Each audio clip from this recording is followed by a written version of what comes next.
तो दोस्तों स्वागत है आपका आपके अपने यूट्यूब चैनल ग्रेडली एम क्लासेस में। यदि आप बीए सेकंड सेमेस्टर पर हैं तो आप बिल्कुल सही जगह आए हुए हैं। आपने हिस्ट्री ऑफ मेडिवल इंडिया लिया हुआ है जो कि हिस्ट्री का एक पार्ट है जो कि 1206 से 1757 तक है। तो ये वीडियो आपके लिए बेहद इंपॉर्टेंट होने वाली है। ये यूनिट 3 का पार्ट 1 है। इससे पहले हमने यूनिट 1 और यूनिट 2 निपटाए हुए हैं। उस पर हमने प्रारंभिक तुर्क, खिलजी, गुलाम वंश, तुगलक वंश, लोधी वंश और सैयद वंश के बारे पर पढ़ा हुआ है। अभी यहाँ से हमारा मुगल काल शुरू हो जाता है यूनिट 3 से, जिस पर हम बाबर को पढ़ेंगे, हुमायूं को पढ़ेंगे, शेर शाह सूरी को पढ़ेंगे और उसके बाद हम अगली यूनिट पर पहुँच जाएंगे। तो चलिए बिना देरी किए बाबर और मुगल साम्राज्य की स्थापना के बारे में शुरू करते हैं। चैनल पर नए हैं तो सब्सक्राइब जरूर कर दीजिए। आपके लिए मैंने पीडीएफ बहुत ही बढ़िया तरीके से बनाए हुए हैं। इस पीडीएफ को आपको कहाँ से प्राप्त करना है उसके बारे में मैं वीडियो के आखिरी में आपको बता दूंगा। चलिए बिना देरी किए अपनी थ्योरी को कंप्लीट करना शुरू करते हैं। यदि आप एमसीक्यू भी करना चाहते हैं तो एमसीक्यू की वीडियो भी जल्दी आने वाली है। आपका पेपर क्योंकि एमसीक्यू में ही होगा ज़्यादातर सेकंड सेमेस्टर का, तो एमसीक्यू भी आएगा, लेकिन आपको थ्योरी पढ़ना बहुत ज़रूरी है जिससे कि आप 100% स्कोर कर पाएँ। चलिए अपनी थ्योरी कंप्लीट करते हैं, गहराई से पढ़ेंगे अपन। यहाँ पे हम मुगल वंश की यहाँ से शुरुआत होती है और बाबर यहाँ से शुरू हो जाता है। दिल्ली सल्तनत का पतन और नई शक्तियों का उदय होता है। इससे पहले हमने पूरे दिल्ली सल्तनत में ही सब कुछ पढ़ा था। यहाँ से दिल्ली सल्तनत का पतन हो जाता है और नई शक्तियों का उदय होता है। दिल्ली सल्तनत का आखिरी वंश लोधी वंश होता है जिस पर इब्राहिम लोधी शासन करता है जो कि आखिरी शासक होता है। दिल्ली सल्तनत के अंतिम चरण में शासन व्यवस्था पूरी तरह कमजोर हो चुकी थी। विशेष रूप से इब्राहिम लोधी के समय अमीर वर्ग असंतुष्ट थे, सेना में अनुशासन नहीं था और प्रशासन प्रभावहीन हो गया। सल्तनत अपनी शक्ति खोने लगी थी।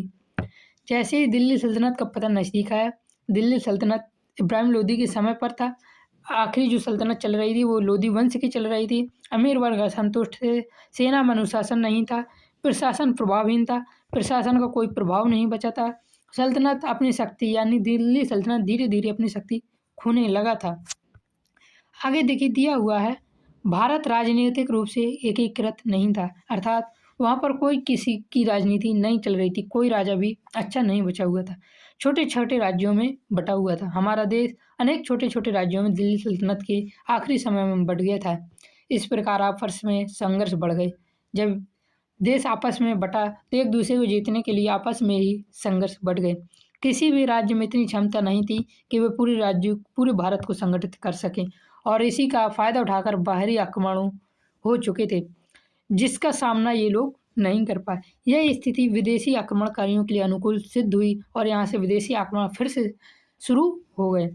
राजनीतिक कमजोरी का लाभ उठाकर मध्य एशिया से बाबर ने भारत की ओर ध्यान केंद्रित किया। आगे चलकर यह आक्रमण भारत में मुगल वंश की स्थापना का कारण बन गया। राजनीतिक तरीके से भारत कमज़ोर था, इसी का लाभ उठाकर बाबर ने क्या किया, भारत पर आक्रमण कर किया और ये मुगल वंश की स्थापना का कारण भी बन गया। आगे देखिए दिया हुआ है बाबर का परिचय। अब हम यहाँ बाबर के बारे में पढ़ रहे हैं तो बाबर का परिचय हम गहन अध्ययन करने वाले हैं। बाबर का पूरा नाम याद रखना जहरुद्दीन मोहम्मद बाबर था। बहुत ही इंपॉर्टेंट है, बार बार प्रश्न पूछा जाता है। इनका जन्म 1483 ईस्वी में हुआ था। वह एक शाही वंश से संबंधित थे। बाबर पूछा जा सकता है बाबर किस वंश से संबंधित थे, तो इसका सही आंसर हो जाएगा बाबर शाही वंश से संबंधित थे। इनका बचपन का नाम या इनका पूरा नाम जहरुद्दीन मोहम्मद बाबर था। जन्म 1483 में हुआ था और इनके पिता तैमूर लंग के वंशज थे और माता चंगेज खा के मंगोल के वंशज से थी। इनकी माता चंगेज खां माता का नाम था जो कि मंगोल वंश से थी। इनके पिता तैमूर लंग के वंशज थे, इसी कारण उसके वंश को मुगल कहा गया है। आगे देखते हैं, बाबर बहुत कम उम्र में राजनीति से जुड़ गया था। यह केवल 11 वर्ष की आयु में फरगना का शासक बना, लेकिन शीघ्र ही अपने राज्य से हाथ धोना पड़ा। इतनी कम आयु में शासक बना और इसे अपने राज्य से हाथ धोना पड़ा। कई बार समरकंद को जीतने का प्रयास किया परंतु हर बार बाबर यहाँ असफल रहे। किसको जीतने में बाबर असफल रहे, तो इसका सही आंसर हो जाएगा समरकंद को। इन असफलताओं के बाद उसने काबुल पर अधिकार कर लिया जो कि इस समय पाकिस्तान पर है। काबुल पर अधिकार करने के बाद बाबर की दृष्टि भारत पर गई क्योंकि भारत राजनीतिक कमजोरी और अपार क्षमता ने उसे भारत पर आक्रमण करने के लिए प्रेरित किया बाबर को। भारत में राजनीतिक कमजोरी थी और अपार संपन्नता थी। यहाँ पे मतलब यहाँ की जीडीपी बहुत ज़्यादा थी, यहाँ पर सबसे ज़्यादा उत्पादन था, इसलिए बाबर की दृष्टि भारत की ओर गई और उसने भारत पर आक्रमण करने की सोची।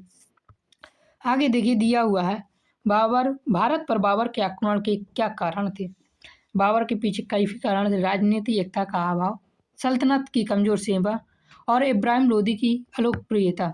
इब्राहिम लोदी अपनी जनता पर अलोकप्रिय हो गया था और इसी का फायदा उठाकर बाबर ने भारत पर आक्रमण किया। अभी भी आप जैसे देख रहे होंगे, कोई देश जब कमजोर हो जाता है तो वहाँ पर अमेरिका किस तरीके से कब्जा करता है। जैसे 1 जनवरी को वेनेजुएला पर भी किया हुआ था। उसके बाद ग्रीनलैंड को भी ऐसे ही अमेरिका ने हथियाने की कोशिश की, क्योंकि वहाँ पर आर्थिक और सामाजिक अस्थिरता हो गई है। और ऐसे ही उस समय भारत पर था उत्तर पश्चिम सीमाओं की असुरक्षा, राजनीतिक एकता का अभाव और इससे वहाँ की जनता भी असंतुष्ट थी। इसे आर्थिक संपन्न भारत था। इसी से बाबर को आकर्षित करने वाले तत्व लगे और यहीं से शुरू होता है पानीपत का प्रथम युद्ध, जो कि हमने दिल्ली सल्तनत के लोधी वंश पर भी पड़ा हुआ था। यहाँ से उसको कनेक्ट करने की कोशिश करते हैं। पानीपत का प्रथम युद्ध 21 अप्रैल 1526 ईस्वी में हुआ, जो बाबर और इब्राहिम लोदी के बीच लड़ा हुआ था। मैंने जितने पार्ट पढ़ाए हैं एक दूसरे से कनेक्टेड हैं, इसलिए सारे पढ़कर आना जरूरी है। पानीपत के मैदान में यह युद्ध हुआ। यह युद्ध इतिहास में अत्यंत महत्वपूर्ण माना जाता है, इसलिए पानीपत का प्रथम युद्ध, द्वितीय युद्ध याद रखना। प्रथम युद्ध हुआ था 21 अप्रैल 1526 ईस्वी में, क्योंकि इसी युद्ध में दिल्ली सल्तनत का अंत हुआ और इसलिए यह बहुत ही इम्पोर्टेंट हो जाता है। और मुगल वंश की स्थापना यहीं से शुरू हो गई 1526 ईस्वी से। बाबर की सेना संख्या में कम थी, लेकिन उसकी युद्ध तकनीक अत्यंत उन्नत थी। तोपखाने का प्रभावी उपयोग किया। तोपों के संचालन उस्ताद अली कुली द्वारा किया गया। क्वेश्चन पूछा जा सकता है, बाबर के तोपखानों का प्रभावी उपयोग किसके द्वारा किया गया? तो इसका सही आंसर हो जाएगा उस्ताद अली कुली द्वारा किया गया। इसके साथ बाबर ही तुलगामा नामक युद्ध पद्धति अपनाई, जिसमें अंतर्गत शत्रु को चारों ओर से घेर लिया जाता था। याद रखना, पूछा जाएगा पानीपत के प्रथम युद्ध में कौन सी युद्ध पद्धति अपनाई गई थी? तो इसका सही आंसर हो जाएगा तुलगामा नामक युद्ध पद्धति अपनाई हुई थी। यहाँ से मैं आपके इम्पोर्टेंट एमसीक्यू बताते जाऊँगा। जो मैं बता रहा हूँ सारे याद जरूर कर लेना। वीडियो पसंद आया तो लाइक जरूर करना। चलिए आगे बढ़ते हैं। इस युद्ध में इब्राहिम लोदी मारा गया। इब्राहिम लोदी 1526 ईस्वी में मारा गया और मृत्यु के साथ ही लोदी वंश का अंत हो गया और दिल्ली सल्तनत का भी अंत हो गया। भारत का बादशाह, बाबर ने स्वयं को भारत का बादशाह घोषित किया और 1526 ईस्वी में मुगल वंश की स्थापना हो गई। इस प्रकार मुगल वंश की स्थापना हुई। भारत आर्थिक रूप से पहले कमजोर हुआ। उसके बाद बाबर ने इब्राहिम लोदी पर प्रथम पानीपत का युद्ध लड़ा और 1526 ईस्वी में इब्राहिम लोदी की मृत्यु के साथ लोदी वंश और दिल्ली सल्तनत दोनों का अंत हुआ। इस प्रकार भारत का बादशाह मुगल बादशाह बाबर बन गया और मुगल वंश की स्थापना हो गई। इसके बाद देखिए बाबर ने कलंदर की उपाधि भी की थी। काबुल पर अधिकार करने के बाद अपनी उदारता का परिचय देते हुए वहाँ के प्रत्येक नागरिकों को सोने का सिक्का दिया। जब काबुल पर अधिकार कर लिया बाबर ने, तो वहाँ पर अपनी उदारता का प्रचार देते हुए प्रत्येक नागरिक को सोने का सिक्का बांटा। इस दानशील कार्य से प्रभावित होकर काबुल की जनता ने बाबर को कलंदर की उपाधि दी। यह उपाधि उसके दयालु और उदार स्वभाव को दर्शाती है। बाबर दयालु और उदार स्वभाव का था, इसलिए उसे कलंदर की उपाधि दी। क्वेश्चन एमसीक्यू में पूछा जा सकता है, काबुल पर अधिकार करने के बाद बाबर ने कौन सी उपाधि धारण की? तो इसका सही आंसर हो जाएगा कलंदर। बाबर ने ये उपाधि धारण नहीं की थी, अर्थात काबुल की जनता के द्वारा ये उपाधि दी गई थी। और किस वजह से दी गई थी? तो इसके दयालु और उदार स्वभाव को कारण ये उपाधि दी गई थी।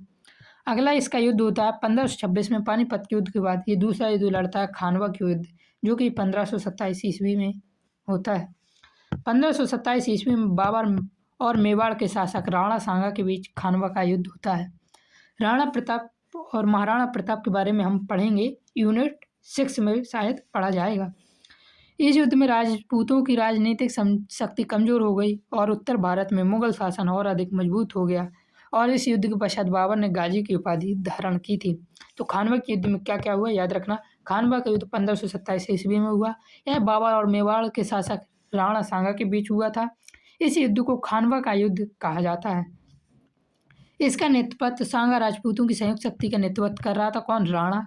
और यह युद्ध बाबर के लिए अत्यंत चुनौतीपूर्ण था, किंतु उसकी रणनीति और ये आधुनिक युद्ध तकनीकी के कारण अंततः विजय बाबर की हो गई है। राजपूतों की राजनीतिक शक्ति कमजोर हो गई। उत्तर भारत में मुगल शासन और अधिक मजबूत हो गया और इस युद्ध के पश्चात बाबर ने गाजी की उपाधि धारण की। क्वेश्चन पूछा जा सकता है, खानवा के युद्ध में बाबर ने कौन सी उपाधि धारण की? तो याद रखना, गाजी की उपाधि धारण की थी। इसके बाद आगे देखिए, चंदेरी का युद्ध होता है।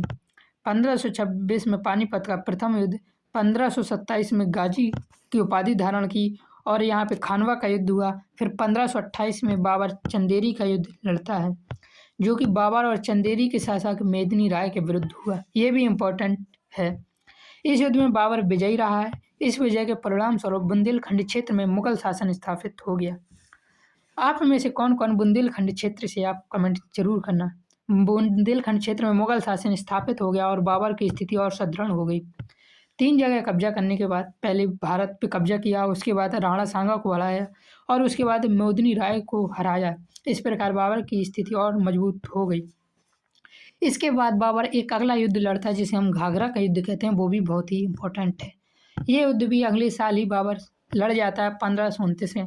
1529 ईस्वी में बाबर और अफगान सरदारों के बीच घाघरा नदी के तट पर यह युद्ध हुआ, इसलिए इस युद्ध को घाघरा का युद्ध कहा जाता है। यह युद्ध कब हुआ? तो 1529 में हुआ।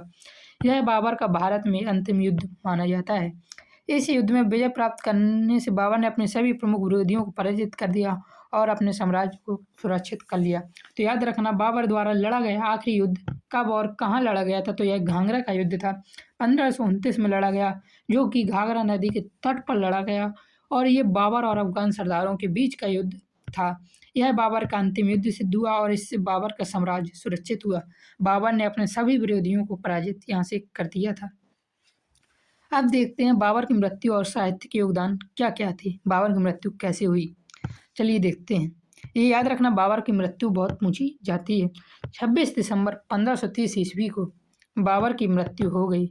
यद्यपि उसका शासनकाल अल्पकालिक था, सशक्त मुगल साम्राज्य की नींव रखी। बाबर केवल एक योद्धा ही नहीं बल्कि एक विद्वान लेखक भी था।